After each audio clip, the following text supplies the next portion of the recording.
Hello everyone, welcome back to DezignWorks. Today we are going to be showing you how to reverse engineer a complex bracket directly inside SolidWorks. We are using the FARO 8-axis turntable along with the Quantum S arm today inside of SolidWorks. First of all, we're just going to work our way around this part using our spline command.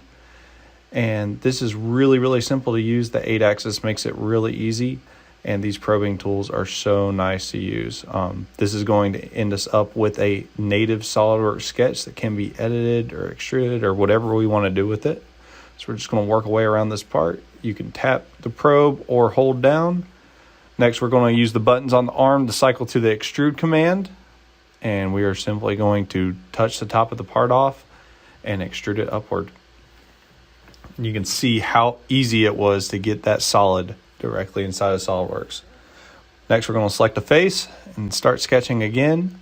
And we're going to use our circle command. We're going to set the compensation at boss, and that way we can automatically compensate for the ball.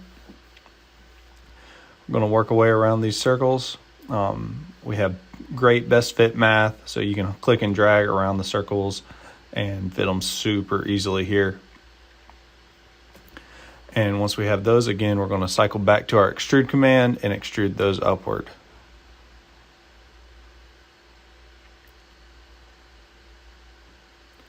Next, we are going to do one of the holes in this part. You can see how much flexibility these tools give you. It's just like SolidWorks. Your arm becomes your sketch tool instead of your mouse.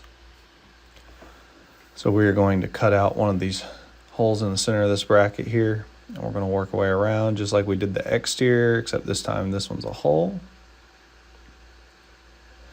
And now that we have that, we can go to our cut command. And again, you don't have to go back to the screen. You can just cycle using the buttons on the arm. Use the cut command, and we will hold the ball probe below the depth of the hole, and that way it goes through all. And you can see each of these features are in the tree, so you can have full editability during this process. Next, we're going to do a quick inspection to make sure what we did was correct. We're just going to hold the ball against the part here and take a few points just to double check everything. This is really nice just to double check to make sure what we did was right when we were probing this part. And once we think we have enough data, we can hold down the red button and we can get a heat map. And you can see how well this data fits. Our max deviation is 2 thousandths, which is absolutely incredible.